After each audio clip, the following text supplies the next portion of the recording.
Let's go. Great. This is the On Earth Peace Racial Justice Community of Practice and Resistance monthly organizer clinic. It's September the 22nd, 2016. And here's a couple of notes. The chat line is here. So you can chat with people individually or to the whole group. It's a way to share links with each other and comments, and also affirmation for what people are saying. Or if someone's in the middle of a story and you don't want to interrupt, but you want to like add a comment, you can put it in the chat line and we'll read it out after that person's done. Let's see. Are there other tech things, Radia, that you think we need to go over? We've got some old hands here with Dean and Sarah, so I think... I think we're good. You know, if you guys could just mute if there's like a lot of background noise where you are, like I will be muted just because there's a lot of like traffic on my street. But other than that, yeah, I think we can go ahead. Okay. Great. Radia, I'm going to turn it over to you for the spiritual power moment. Great. So I really thought long and hard about this moment. I am just drained. I really tried to think of how to best approach the moment for this week. Obviously, racial justice and police brutality have been an issue for a very long time.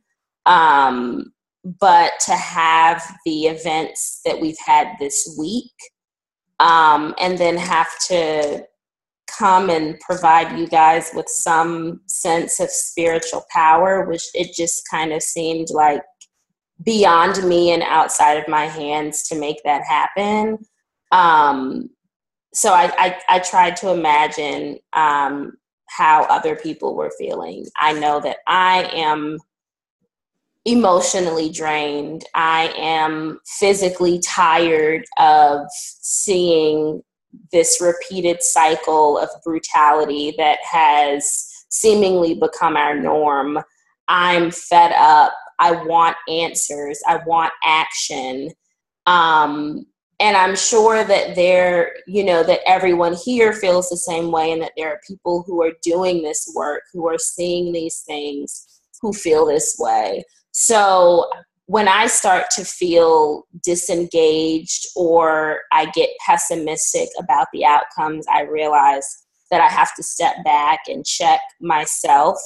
And I try to bring in like the spiritual element, because I need that. I have to then depend on something higher than myself. So what I tend to do is lean on a particular Bible verse or a gospel song, or just something that reminds me to remain steadfast in the work that I'm doing. So for this week, let me pull up the link for you guys. I have been constantly repeating to myself 1 Corinthians chapter 15, verse 58. So I'll just read that out, let it marinate, and we can just go from there. It just says, my dear brothers and sisters, stand firm. Let nothing move you. Always give yourselves fully to the work of the Lord, because you know that your labor in the Lord is not in vain. So I just want to be that reminder to everyone on the call tonight that this is good work. The work is not in vain. I know that in trying weeks like this one, it can certainly feel that way. We can certainly feel discouraged and fed up and angry, but it's important to channel all of those emotions into the work and keep doing the work. So hopefully that provided you with something that you can take from it and continue like working for that positive change that we so desperately need.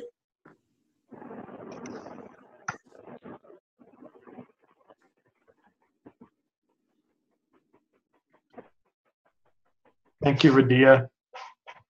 May we be steadfast and immovable and always excelling, knowing that our work is not in vain. Anna, Bill asks in the chat, am I supposed to be here? Well, that's a deep question. I didn't mean it that deeply.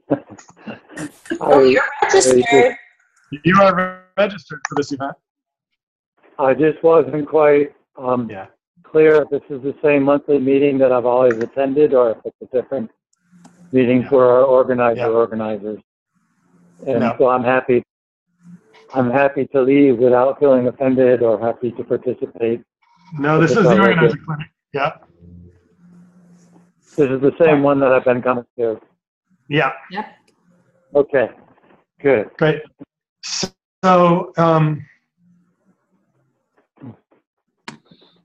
Radia and I have been mixing up our agenda a little bit in light of the events of the week. So I'm just kind of looking ahead here.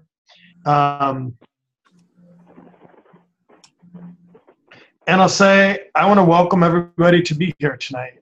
Like whatever state you're calling in from, geographically or spiritually, here we are together and seeking strength for the work that's in front of us. I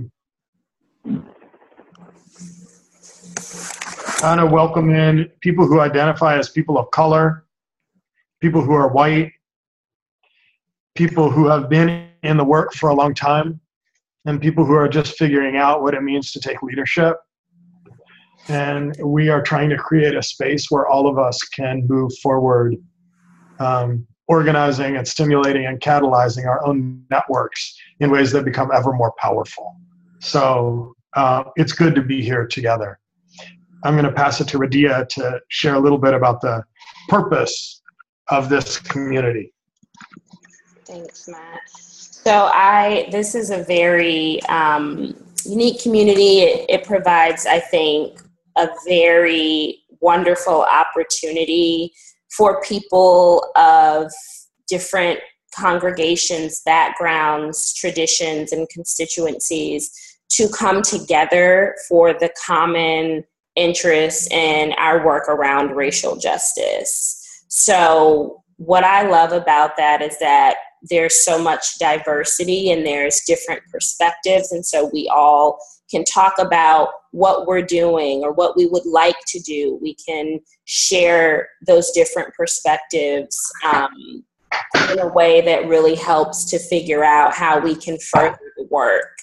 And I'll add that we do have a racial justice steering committee that is actively working on an 18-month plan that includes goals. So if that's something that you're interested in learning more about, I think Matt and I can certainly share more information about those goals.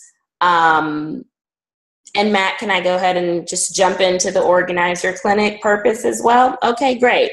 So I look forward to these meetings every month. I don't think I can really state enough how this work is just draining, and it's so important to remain steadfast.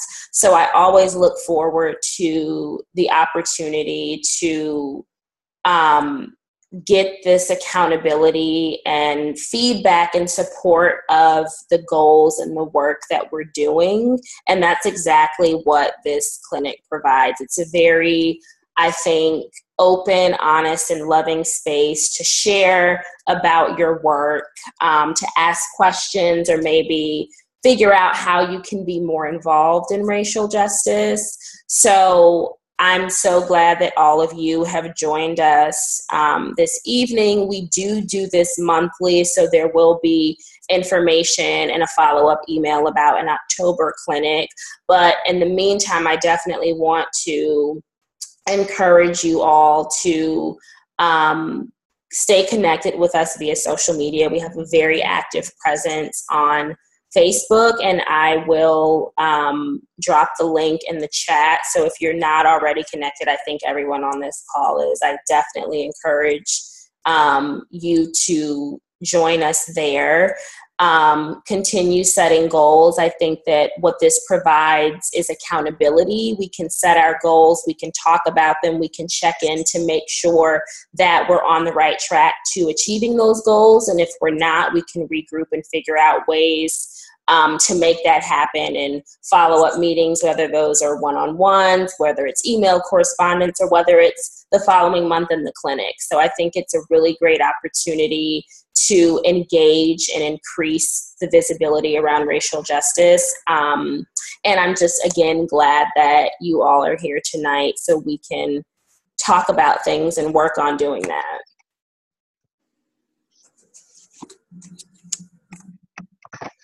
Thanks, Radia. I just put a link to the accountability group. There's these two racial justice groups in Facebook.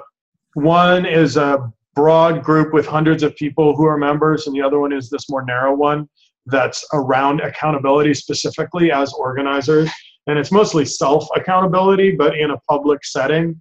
And so if you'll follow that link, you'll see that there's you yourself may have put goals in last month, or someone may have entered them for you. And there is now a bulletin board image that says September for this month's clinic, and for people who aren't on the clinic to use this week and next week to set their goals for the coming month. So I think what I'd like to do is just give folks a moment to share well, I'm thinking back. We're adapting the agenda a little bit, but I think we'll save that for the large group coming up later. So what's next is just a few minutes about organizing perspectives, and then where we normally have a breakout group to talk about what's happening in your own constituency and community. Tonight, we're going to stay in the large group just as a time of sharing and interaction about what's happening in the country right now. So before that, I'm going to share one perspective from the Kingian nonviolence training approach that seems to me to be relevant this week. And we'll have a little bit of chance to engage that. So there's a perspective within Kingian nonviolence. So it's one of the core, foundational perspectives that is related to the principle, attack forces of evil and not persons doing evil, which is principle 3 of Dr. King's philosophical approach. But the way that we break it down to help relate ourselves personally to that is that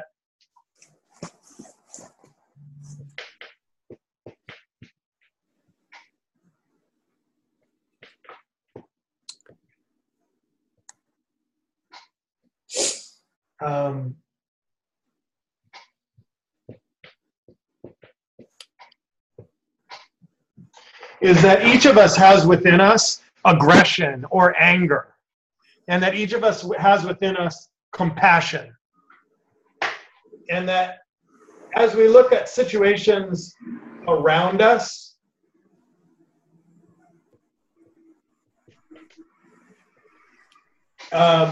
in the world, there are the conditions that we're concerned about, and there's the people who are currently enforcing those conditions. So an example related to the events of this week are their conditions in that black men are getting shot in the streets by police officers.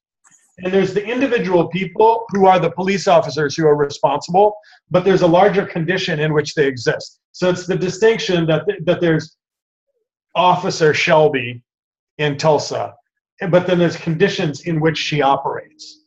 And so what we say is that what often happens when we get fired up about issues is that aggression goes towards the people who have done it. And so that's looking at the individual officers who are doing the shooting. And you could say, well, that's rightful. Like, of course, we should be angry with that person. And I don't dispute that. But as nonviolence practitioners and change agents, what we notice is that what ends up happening is a kind of a compassion towards the conditions. And so what that looks like is like, oh, I'm so sad about the condition, what's happening there. Like, my heart is broken. And I've noticed that a lot in my Facebook feed as we watch these events. People are feel like it's heartbreaking to see this happen again. And so what we say in Kingian Nonviolence is that what ends up being the spin-off of aggression or our anger towards people is violence. That's either emotional or physical violence. And compassion going towards the condition, the spin-off is the status quo. So nothing actually changes. When we're angry at the people and we're heartbroken about the conditions never change.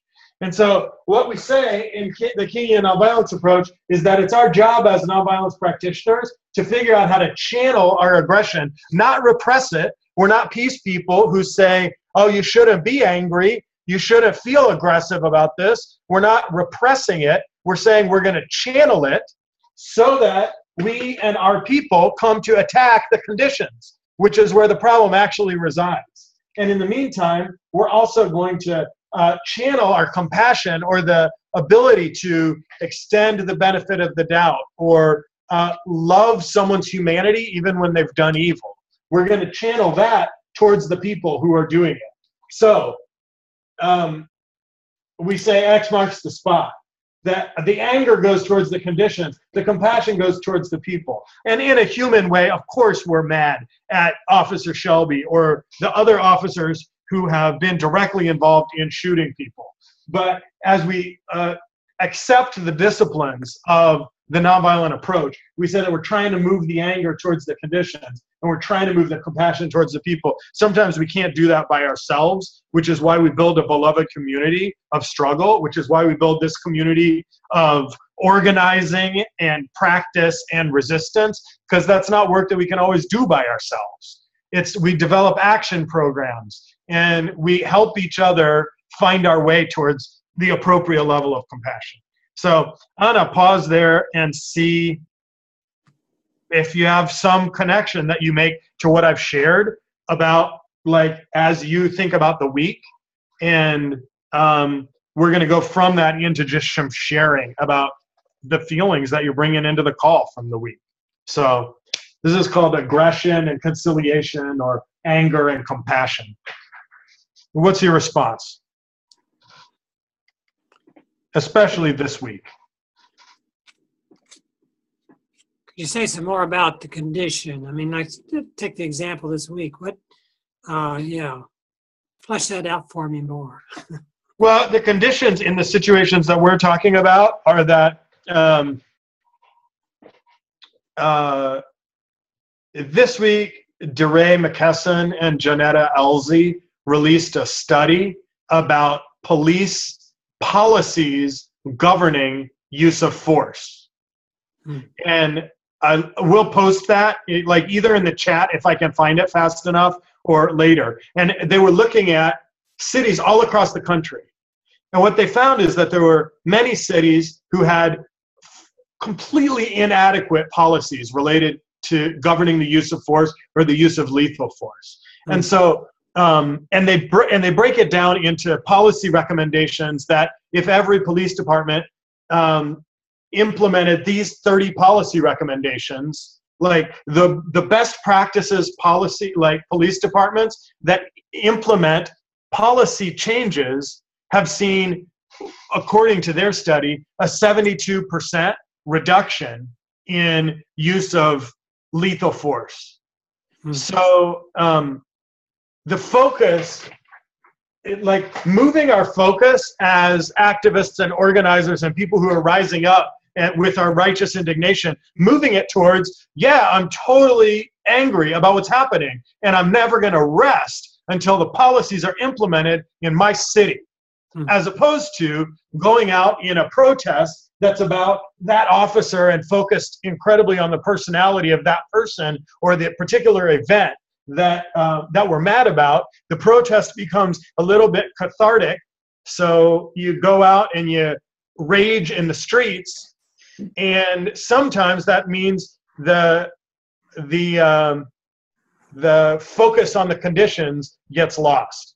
Now, I think that in the current movement for Black Lives context, there's raging in the streets and there's policy demands that are happening at the same time. So that's what I've got to say. What do you think? Yeah, that makes sense. My first reaction was, well, part of the frustration is seems like nothing is ever done when that happens.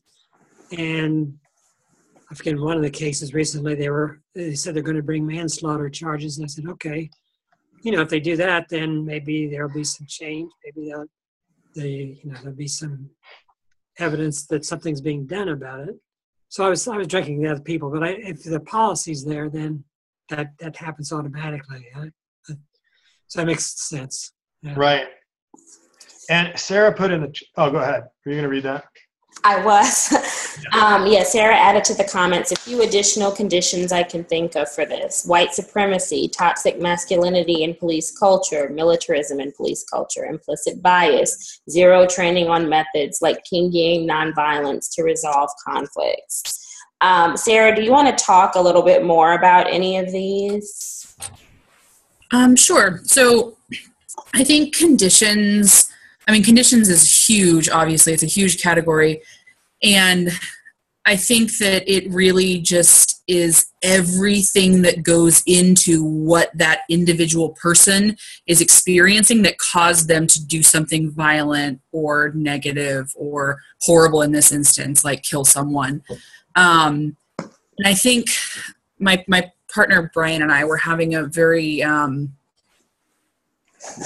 it's a tangential conversation, but I think it helps me kind of frame some of what goes on inside of police culture. So my partner is ex-military, and he was a staff sergeant in charge of a bunch of programmers, and they specifically worked on surveillance programming. And he, as part of his supervisor training and what he was literally evaluated on, was how well he related for the people he was supervising, how well he related what they were doing in the office to the war efforts abroad.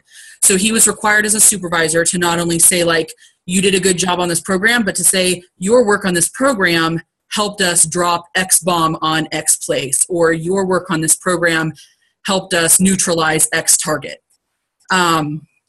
And so just the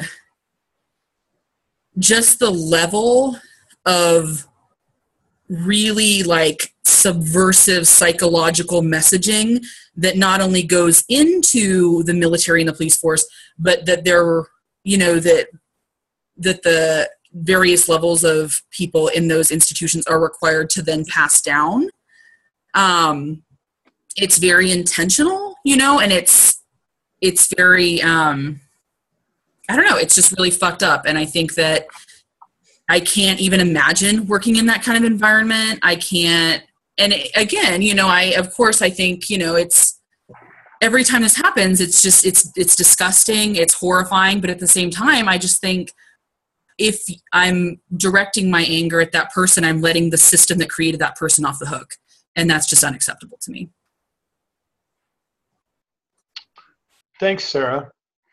We could stay here if there's something that's really coming that someone wants to say about this aggression, conciliation, or anger and compassion approach and how it relates to the moment we're in. Or we can kind of make a move. Is there something that someone really wants to say? What? So I really like this model. Definitely speaking for myself, I'm trying to take more accountability and speak from the I perspective. instead of projecting what I do on like a they or a we. But I definitely think that when things like this continue to happen, I move into a angry at the people stance. Yeah. And so I really like the breakdown of like anger at the condition, because the conditions are where the change needs to happen, and that's where the problems are. However, I do also think that people need to change. I do think that, as Sarah mentioned in her comment, implicit bias and white supremacy is a huge part of what contributes to the condition. So in that respect, I think that there does have to be some of that change in humanity. Watching the latest video and hearing the cop say that he looks like a bad dude. Like, you're explicitly being biased with no kind of reason, And so for that, I think that this is obviously a method that's used. So I don't know like where adding like a change in people or a change in minds comes in, but I definitely think it's important to keep in mind that the conditions are the root of the problem, but people's own need to change, or their own biases, or their own bigotry or racism also is a big contributing factor to those conditions. Well, and I think this model actually, too, asks people to change individually and root out that condition within themselves, if that makes sense. Yeah, so I was thinking about what you're saying. I agree with what you're saying, Radia, in terms of people have to change too. And it's not actually about letting individuals off the hook, but it's like, in some regards, changing the conditions in which they operate so that they have to change. Like, I think about those officers in the helicopter who said, that looks like one big bad dude. They thought that it was okay. Like, the culture in that helicopter and in that police department made it okay to say that. So it's like, it's true that the individual felt that, but also the systemic aspect is there was no boundary about saying, let alone thinking, that kind of comment within that police department. So I think that's the system you can try and change, but you're right, the individuals have to change too. So and what you heard in that helicopter is not unlike what you might hear in a helicopter in Iraq, or a drone operator using phrases, while the human beings move on the earth, and using phrases like light them up, and All right. So where I'd like to move is towards just a few minutes related to this week and what's happening inside of you in light of this week. And I'd like to start that by just offering us a few moments of silence for you to notice how you are right now. Like we saw Terrence Crutcher last week, and Keith Lamont this week, and just how are you? And how are you right now? And we'll take a few seconds to connect with ourselves, and then just have an open space in which you can share. And we'll do that in a format in which it's not exactly a conversation, so we're not necessarily trying to respond to each other, but someone can speak and then it'll just go back to some silence and someone else can speak. Everyone doesn't have to speak. So at a certain point we'll be done and we'll move to the next part of our meeting. But this is just a time to share and feel and be seen and heard. So let's move into some silence and then we'll, whoever would like to speak first may do so.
Is anyone ready to speak?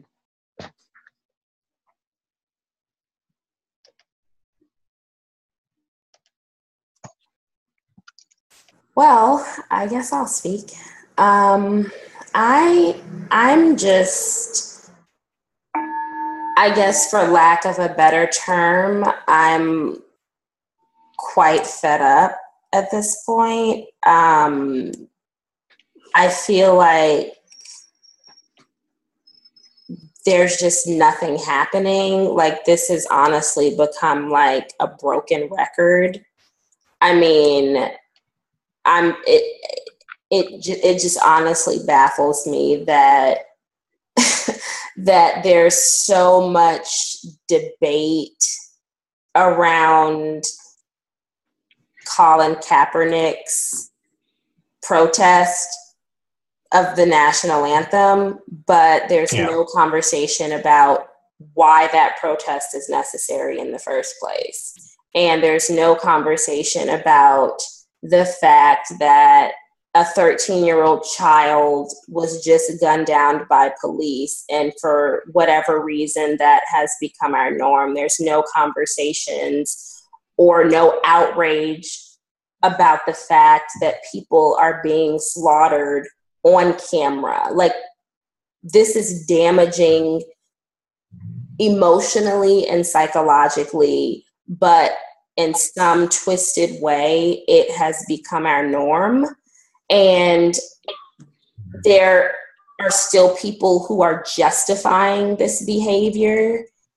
And I'm just at a point where I think, I just can't take it anymore. I'm either going to have to take a step back, or I'm going to just have to go toe to toe with everybody who is in a place of justification or disagreement with police brutality and racial injustice as an issue, because I'm really just fed up. And so that's really the mental place that I've been in this entire week, with moving into a new phase in my life and just not having anybody to talk to about this. Nobody here is talking about it. I literally moved into demanding a conversation be had about Black Lives Matter today in my cohort meeting, because nobody's talking about this. And it really bothers me that this is happening, and it's become like we've become so desensitized to it happening that people don't even mention it anymore. They just go about their days as if everything is normal. So I welcome your positive energy, thoughts, and prayers seriously, because I am at a place where I am just very, very tired. Mm-hmm.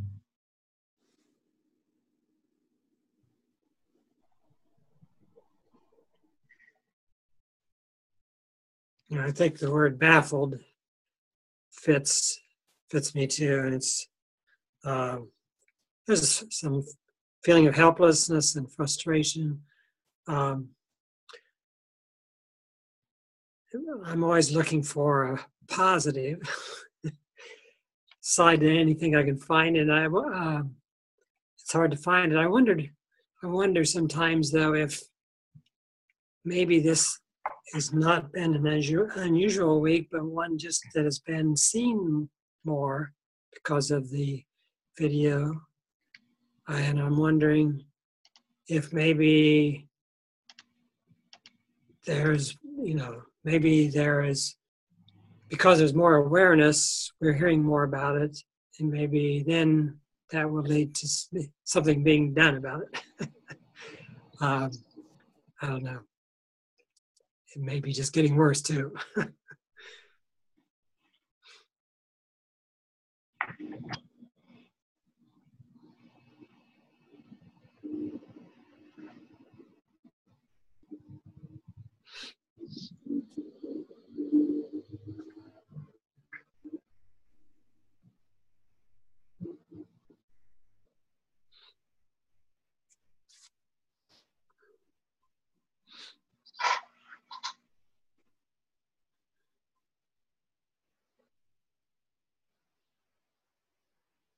I feel like I think so many things and I have so many things to say, and at the same time it's all just so muddled. I'm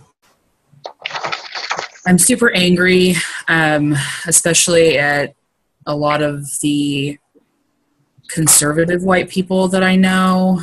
Obviously coming up to an election, this is a huge issue, and the election, it's not being addressed in the election.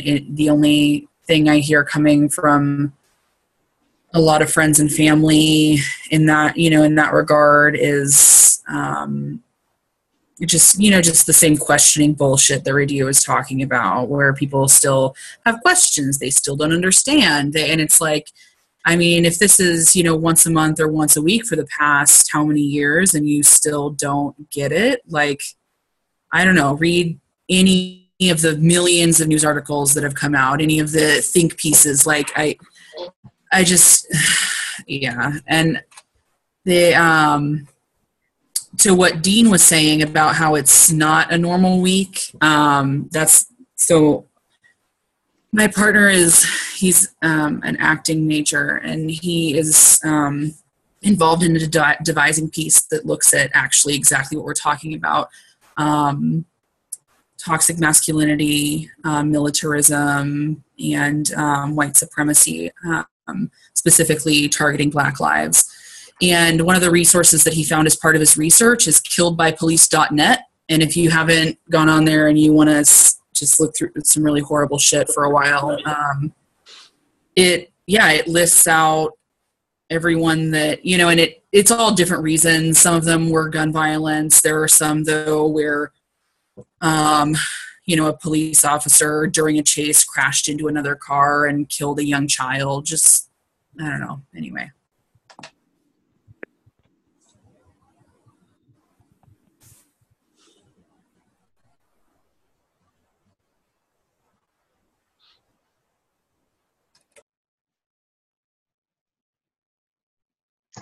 I just want to add one more thing. This is something I've been talking about a lot this week, and something I've been deliberate to share with the people who are in my grad school cohort, as we've been talking about police brutality and racial injustice and the Black Lives Matter movement, what I've seen consistently is that these conversations around race, and I'm curious, I guess I'm saying this to hear if anyone else has also noticed this and how we can maybe address it or like do something about it. But I've noticed that the conversations that we've had about race have been less focused on the oppressed groups and what we can do to end that oppression, and more about speaking deliberately and strategically and carefully so as not to upset the oppressors or white people, and so as not to make them uncomfortable. And I think that's the completely wrong way to be talking about these issues. So I'm just curious to know if any of you have had those same experiences, and if you can offer any suggestions that I can take back to them about better communication that we can use to actually have a constructive conversation about racial injustice. So during this sharing time, I'll just ask if you hold the questions for when we get to the like monthly goal, like taking time in the middle, just to see if anybody else wants to share just free response feelings before we move into our other large group section.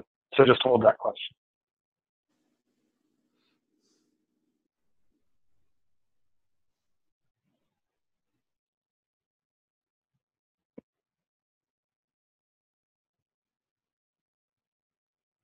Can I say something else? Yeah, hear you, Bill. I'm sorry. I feel like I'm dominating this discussion, but Okay. I've had so much on my mind, and like the other feeling that I've really been annoyed with, like I'll make this quick, like, but just to give you guys like a very quick like understanding of where I am. So I'm at the University of Chicago right now. It's a very like research-based school and program, and they like theory, thought, and practice, all of those things. Great. However, I'm a lot bit annoyed as of late with like the intellectualism of these conversations. Like, I think that that's great.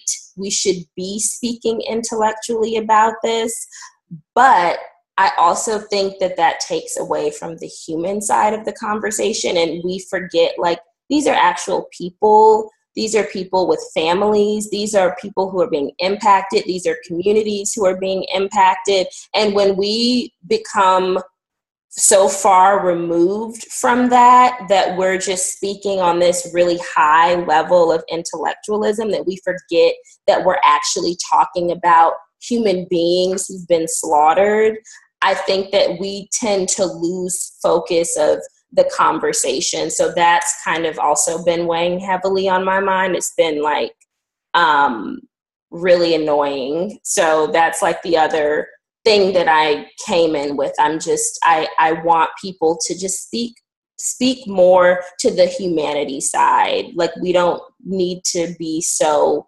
intellectual when we're talking about this. I get why we are, but it'd be nice to remember that we're human.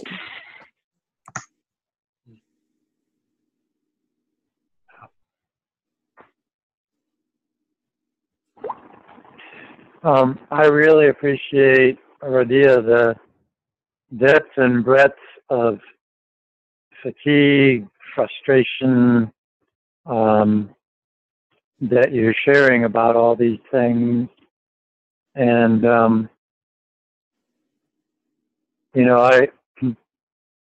it's easier for me because I'm not directly at risk or representationally at risk. So when you mention that these are real lives and families, I assume you were talking about the ones who happen to have been impacted in situations that were caught on tape and had hit the media. But it's like everybody who lives in constant awareness of the random risk being applied to them. It's like being a soldier where out of 100 of us, 10 of us are going to get shot. And I don't know which it's going to be me or the person next to me or whatever. So, yeah, I really heard, I think I heard you. I think I felt what you were saying, and I'm really glad that you could express that. And would remind you that getting space from it is part of it too. So at one point you mentioned you might need space from it, so yeah, Bill, I just wanted to. You're really talking a lot about what Radhia said, and that's really not. I said this wasn't really a time to respond to each other. So thanks. So the way I process it is I tend to be very practical, and I'm always looking at what's wrong with this picture that we're not talking about. And because what happens is that the society adjusts to these things. And so one of the adjustments is, well, it only happens when it's caught on tape. And so one of the things wrong with this picture is that what about all the times it goes on and it's not caught on tape? Another thing wrong with this picture is the characterization of the response in Charlotte as violence, the constant naming and labeling of it as violence, but never using that word in connection with the prevailing system of policing and applied force to populations as violence. So you can see the system, the white-dominated system, you can see it adjusting to facts as they become inescapable to absorb them back into a narrative that still resists deep change. So my reaction is a bit tactical and intellectual. Part of it's because that's how I keep space, and part of it is because I'm not as directly at risk, and so I don't feel it as directly. yes, I would say that I feel just watching the feeds come up in my Facebook, and here's the shooting, and here's the shooting from another angle. Because like I start to wither and hunt over, and it's not even people who look like me, but it's like it's becoming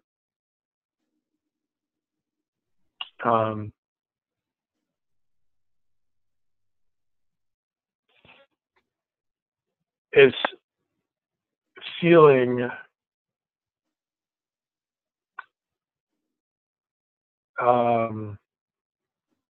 grief.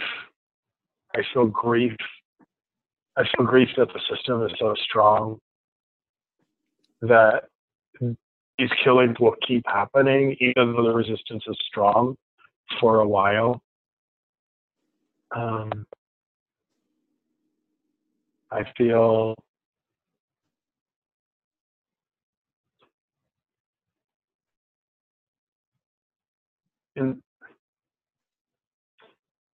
I think the word is ashamed.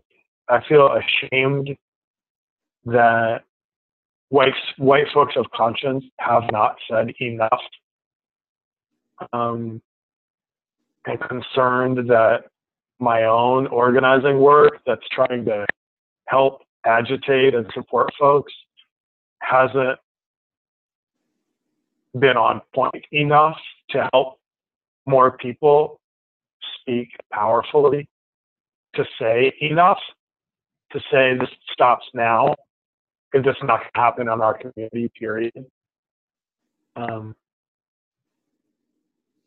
it's complicated.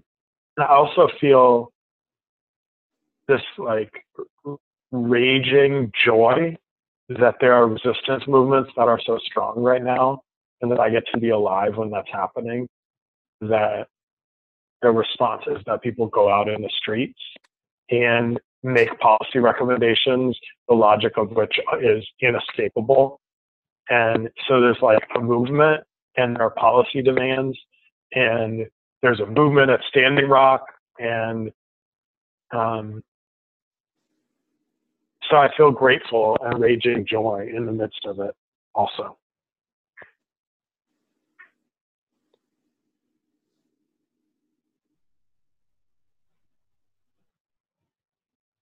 Yeah, I also am feeling just so conflicted. I have been having really in-depth discussions about race with my mom for, I don't know, probably 2-3 years since I started being really outspoken with her about it. She has a lot of implicit bias. She obviously thinks she's not a racist, and yet she questions Black Lives Matter constantly. She just, all of that kind of stuff. And we had this kind of breakthrough the other day where she actually acknowledged the validity of Black Lives Matter. And on the one hand, I was like, oh my God, yes, it's working. And then on the other hand, I was like, but she still is asking the questions. Like, oh my God. And just the amount of personal investment that I put into her as a single person, thinking about putting that investment and how much, just how much it takes to move a person. I was, it's every time something like that happens, it's an amazing success, but it's also just totally overwhelming, acknowledging how much effort it took to move that person into that place.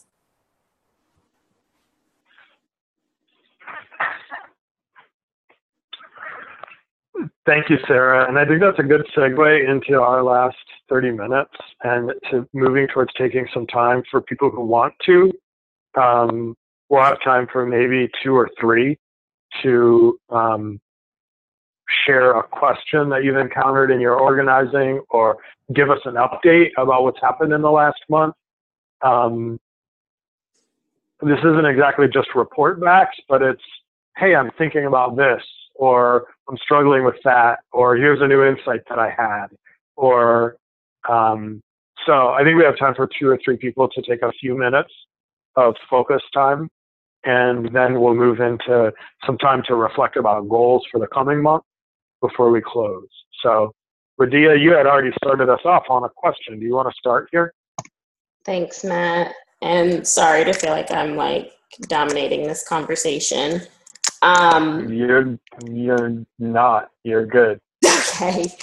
But yeah, so just to repeat my point, what I've seen is that in the conversations I've had as of late about race and racism, they've been less about acknowledging the oppressed groups or the marginalized groups and how we can remove them from that oppression and into a place where they feel empowered. And they're more about being strategic and nice and tiptoeing around the real issues and being very deliberate about making sure that nothing is said to make white people, or if we're talking about social dominance theory, the oppressors uncomfortable. And I don't think that that's the correct way to be framing these conversations. We shouldn't be worried about the comfort of those people when the goal and the purpose of the conversation is to talk about what we can do to aid oppressed groups so that they are no longer oppressed. So I was curious to know if anyone else here had similar experiences in their conversations, and if so, or if not, if you just have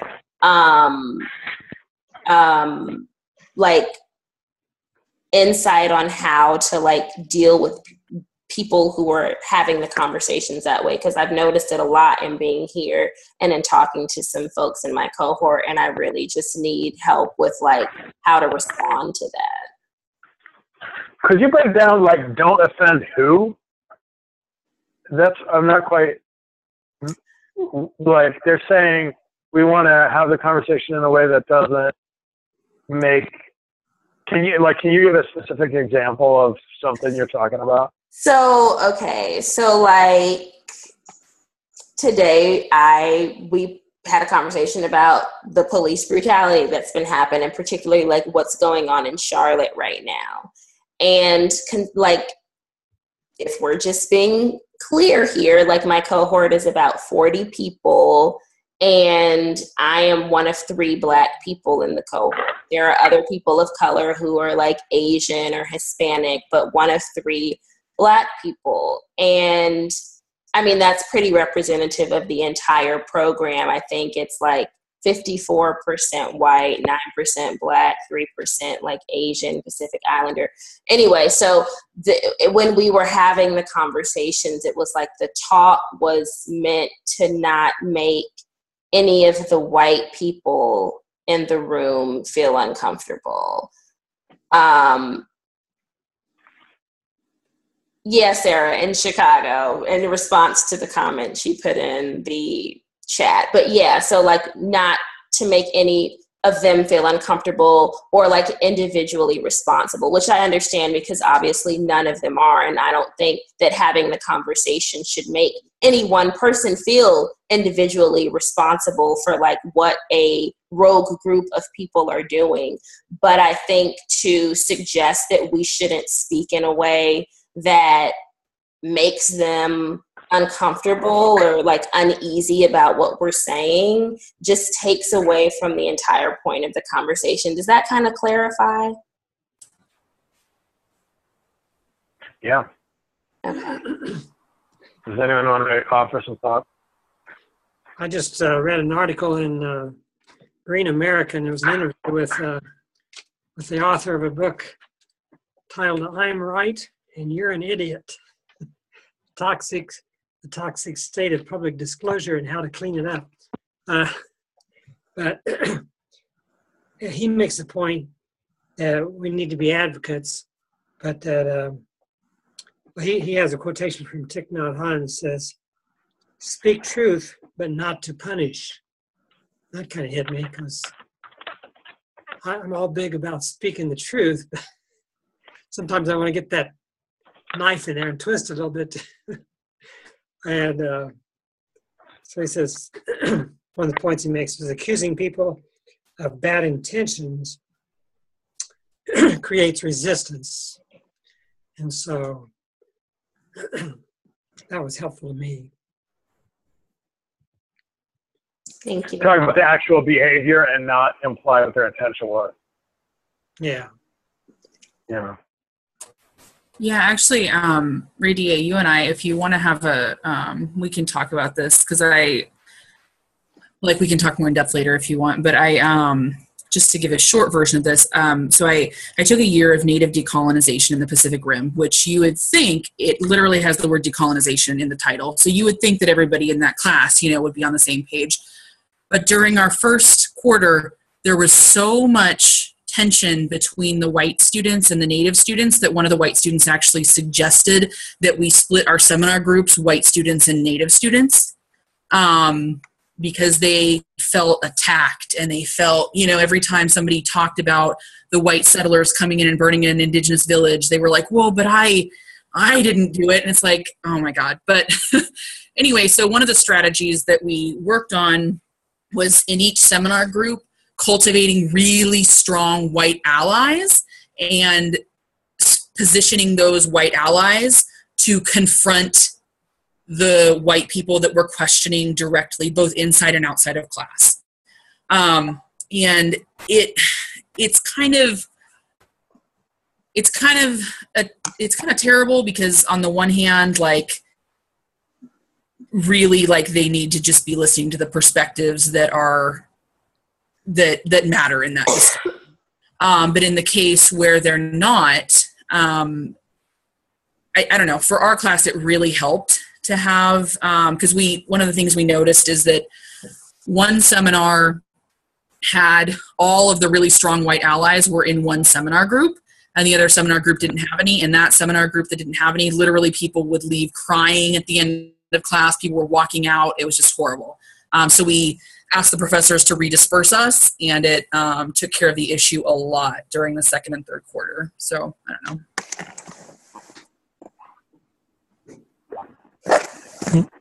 So just for what it's worth, as a white person who has to have been learning these things, I'm pretty hard line about it. I think that almost no accommodation should be made to white sensibilities, white fragility, white backlash, white centrality. Because you're naming all those things. You know, it's like, it's not about us, you know. But we have to hear that from each other and from the other, that it's not about us. We can't keep making it about us. I would say the only accommodation that I feel is merited is along the lines of the practice that Matt opened the meeting with, in terms of, you know, it's okay to have compassion on the fact that our views are so limited, because this is how we were formed until we get it. So we learn that everything's not about us.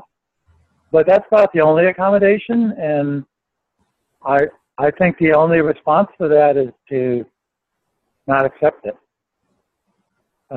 Not accept white fragility, white backlash, white centrality. To not, to not let people of color accept it, to not let fellow whites accept it, because until we learn that it's not about us, if we're talking about oppression, we need to hear about the oppression. We don't have to think about, what does that mean for me? Does that make me a bad person? Am I guilty of how many generations of whatever? It isn't.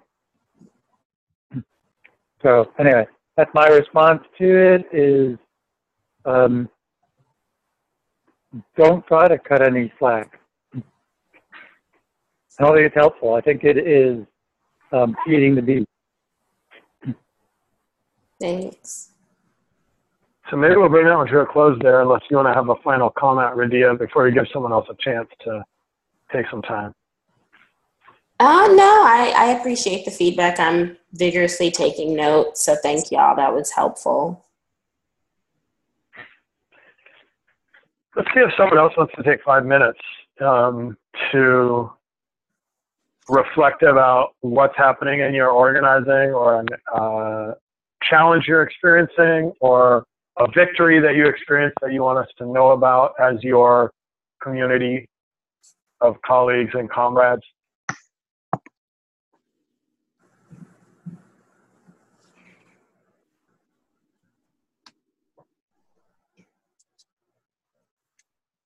So I went really rapidly because I obviously was thinking about this part of the meeting and thinking if I was asked to share what I would say. And about a week ago, I had this great victory. And then last night I had I had a realization that just kind of took me in a whole other direction. I'm taking this course right now. It's to become certified as an emergency worker through a local affiliate of FEMA. And last spring, I did a 3-month-long research project on vulnerability versus resilience. And so what I looked at is the way that a natural disaster, it's basically the question of, in New Orleans, why are all the white communities back to normal and the black communities still look like shit?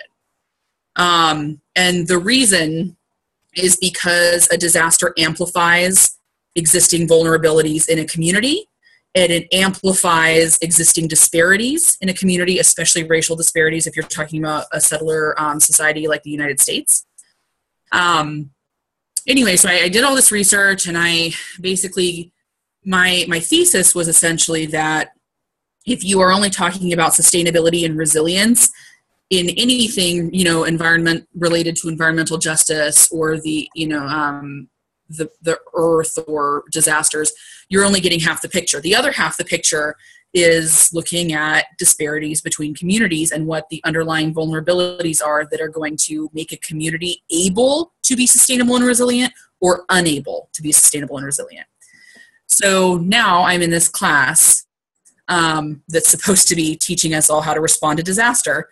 And first of all, there are no people of color in the class, except our one professor is from Hawaii. So, you know, he's very soft-spoken, which is fine, except it means that he's not a big presence. And literally everyone else is white. All of the, you know, police that we have, that have come into class to talk to us are white. All the firemen and the fire chief, all white. The entire structure of disaster response in this area is white. And yet, we are literally less than 15 minutes away from one of the biggest Native nations in Washington State.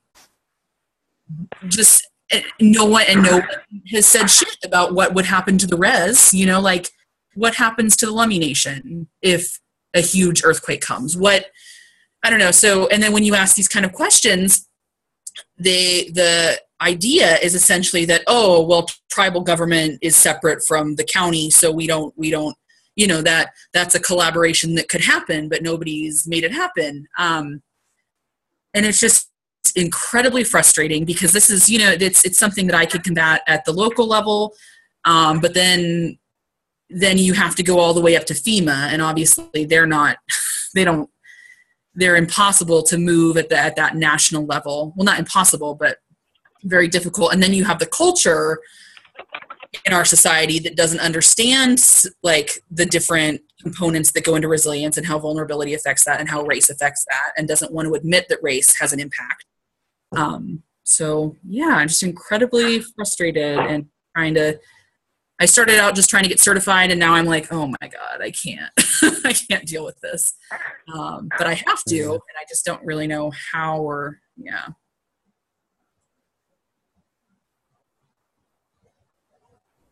It's almost like certifying to be a subversive change agent within the system. I know. Certifying because it gives you license to be in the meetings and always ask the question. And not because you believe in the system anymore, but to have the pass card to get in. Absolutely. We're literally becoming emergency response workers for white communities. We are not trained to deal with race. We're not trained to deal with things that impact communities of color. And this is something weird that I'm sure you didn't know about Bellingham, where I live. For Indigenous people, we are one of the top, I think, 11 most segregated cities in the United States. So every year the federal government does that, or not every year, every 10 years they do this big study about housing and stuff, and one of the components is racial segregation. And for Indigenous, so, you know, Hawaiian, Native Alaskan, and Native American, we are one of the top segregated. So being not trained in that area really means that based on your zip code or your street address or whatever, you're just totally left out of the disaster training efforts, out of...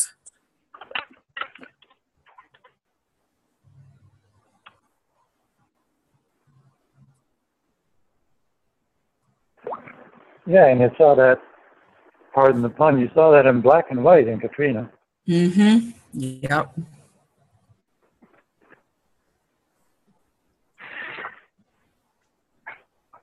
Thanks, Sarah.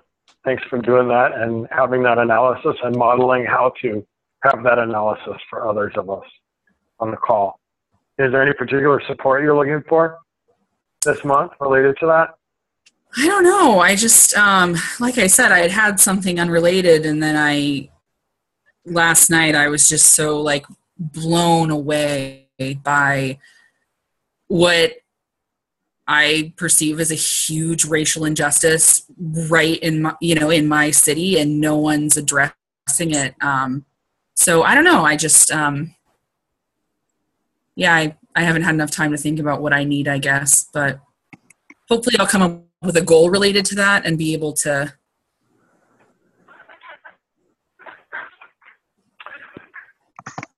Great. Well, that's actually, you're providing all the segues tonight, Sarah. So that's actually a segue. I just threw the link into the chat box, and this is a time to go to you'll see a bulletin board image with the word September on it. That's not just goals for September, but they're goals that we're setting in or around this September monthly organizer clinic. And so now we're going to have a couple minutes to go there and let me know if you find it or you see it. Or if you want to send me your goal, I can post it for you later. We're going to take a couple minutes to, if you want to look back at your goal from last month, or add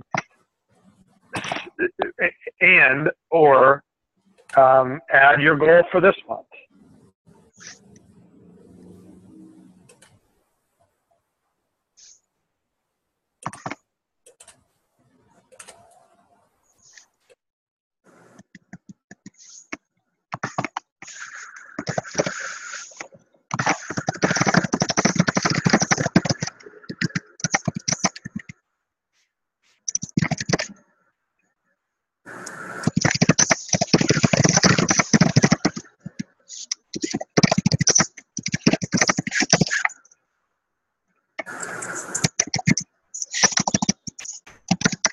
Could you just mute us, Lydia?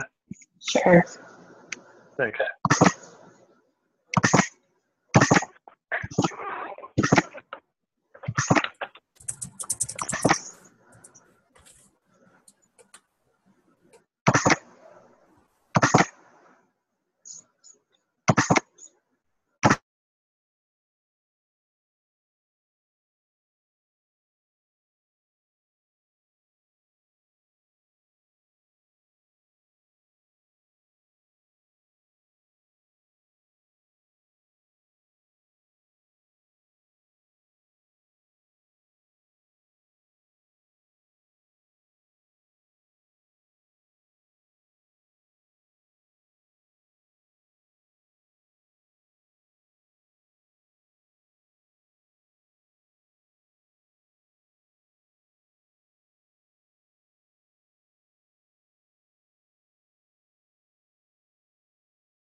So we have about 1 minute left.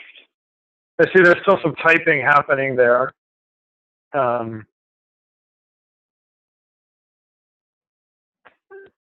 See some goals in there from Shibuso, from Radia. I've got some. Bill's got some.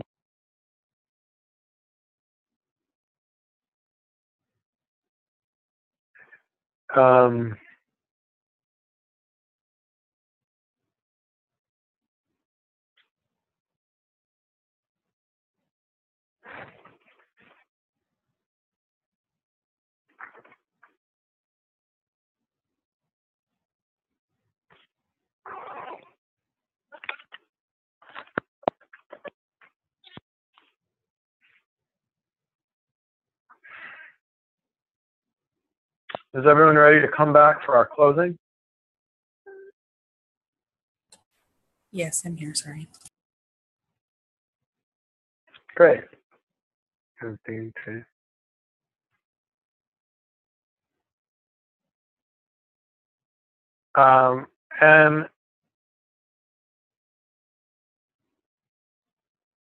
so I think everyone on the call put in some goals, and I know, Dean, that you've sent them or maybe posted them in here yourself before. Do you want to share some with us verbally now, or let's see, you're muted, or do you want to send some and I'll post them?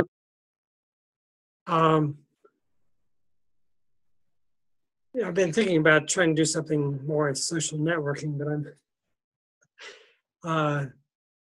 I'm pretty new at it, so I'm working on that. Yeah.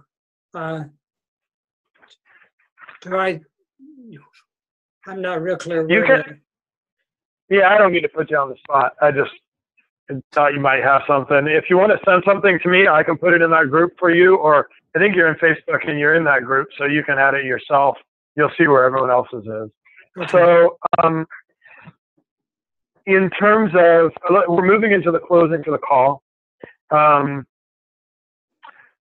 There will be a clinic in October, but we don't have a date set yet, so we'll be back to you soon with the date for that.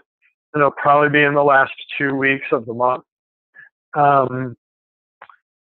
We are making a practice of wrapping around these calls one-to-one meetings with people who have signed up or who are new participants. And so I think that,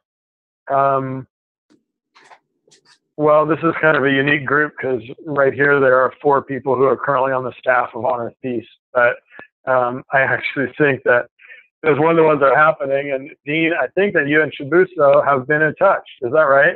Yes, that's true. Yes. Great. So we'll also be reaching out to the people who signed up but who did not show up tonight for whatever reasons. And we're continuing to make that a part of the fabric of this, is one-to-one support from the staff team for people who are participating in this process. So what I'd like to do is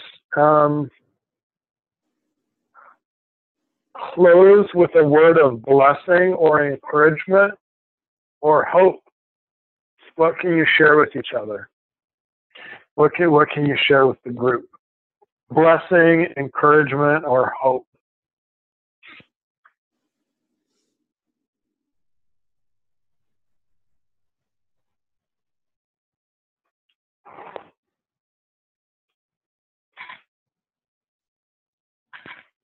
I would just like to say to Radia, I just wanted to know I heard her, and I'm sure I don't understand completely what she feels, but I want her to know I want to send my support to her. Thank you, Dean. Since I unmuted, I'll just talk. I just want to thank you all for being on the call tonight. And, you know, like I said in the spiritual power moment, this work is not in vain. So we just have to keep pushing and keep going, even in weeks like this where it's hard. But I think it's important to lean on each other for support when we need it, and absolutely take time to self-nurture and self-care and step back and decompress from it all. So that's my word of encouragement. Continue to do the work vigorously, but also know and acknowledge for yourself when you need to take a step back, because we need to be 100% to do this.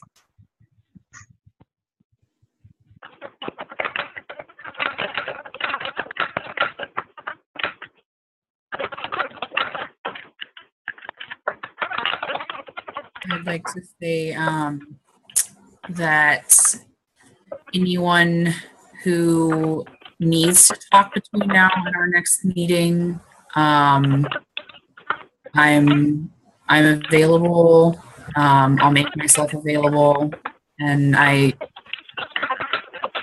think that this is an incredibly valuable space, and I think that if we need to extend it in between, I'm available for that, and may we draw strength from each other.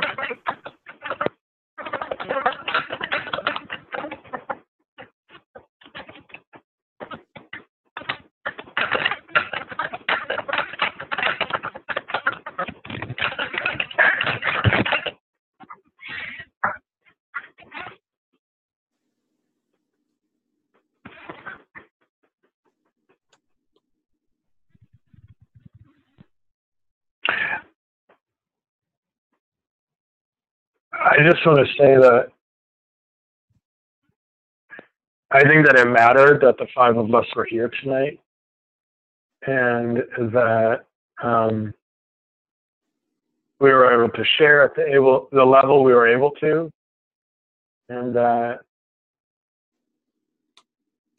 when we talk about building the beloved community, it's not just like, and that means people who are different from each other, but it also means a community where everyone gets to be seen and be heard and feel their feelings and bring their thoughts and their intellect.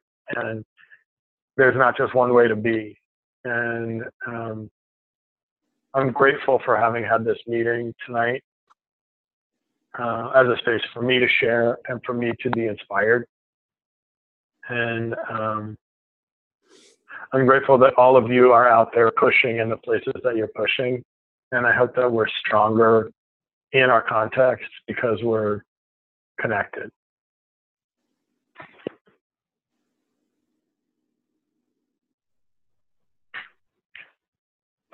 Bill, I think you get the last word if you want it.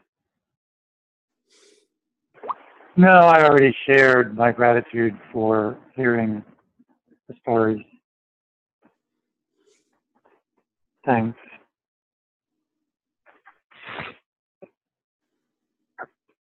Well, I think that's it. So as is our practice, those of us who planned the call will stick around and talk for a few minutes. Anybody is welcome to debrief it with us, but this is the end of the formal call. And so you're also welcome to go in peace and build justice wherever you are. And we'll stick around and evaluate a little bit. So Thanks, everyone. Thank you. Bye-bye. Thank you. bye. Bye. Bye.